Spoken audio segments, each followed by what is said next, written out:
This revision video is looking at Christian attitudes towards social injustice. First of all, what is social injustice? What does the actual term mean? Well, basically this means when a group or individual are treated unfairly in society and do not have the same rights as others. How do Christians feel about that? What does Christianity teach about this? Well, obviously the first thing to note here is that it's completely and utterly wrong. It's injustice. It can never be right. Why do they believe this? Well, they use some certain quotes. A good quote is obviously in the image of God. Now why do they use that? Because they believe that God created all humans equal. So everyone's equal in the eyes of God. Not he created whites better than blacks, men better than women. No, we are all created the same, therefore we are all equal. Another good quote to use here: when an alien lives with you in your land, do not ill-treat him, love him as yourself. That's from Leviticus. Basically saying, don't treat him differently, treat him as, anyone else, treat him as yourself, treat him as, one of your family members, one of your friends. Christians, how they react to social injustice, what would they actually do about it? Well, they would often follow the lead of a key Christian. For example, someone like Martin Luther King Jr., basically he challenged social injustice in America during obviously the Civil Rights Movement. He was one of those who stood up for the rights of black Americans because they weren't at that time getting the same rights as white Americans. Now he always used non-violent methods to follow kind of the beliefs of Jesus and pacifism. But ultimately he believed in equality for all. Everybody should be treated the same, and again he'd use the quote, in the image of God, to back up his point. Another really good example to use is Oscar Romero. He was the Archbishop of El Salvador, the top Christian position in the church, a heavily Roman Catholic country.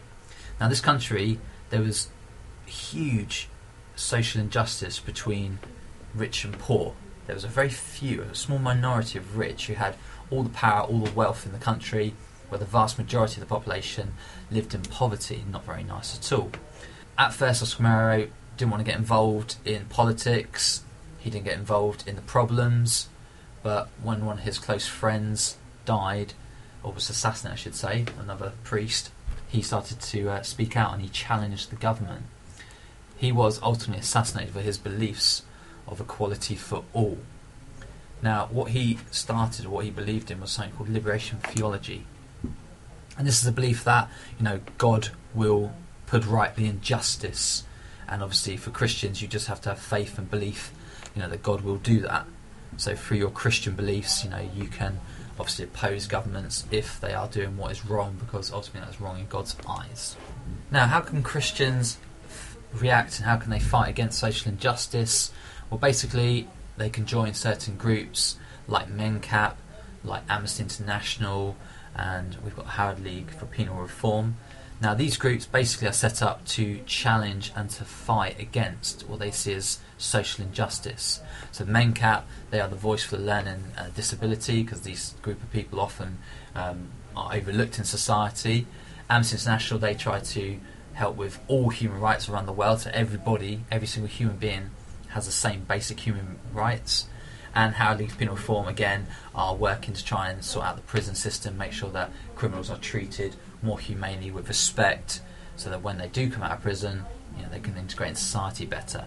So there's some really good examples of groups that Christians can join to help fight against social injustice. So how will Christians react? They might join these groups. Other Christians might follow examples of people like Martin Luther King, Oscar Romero.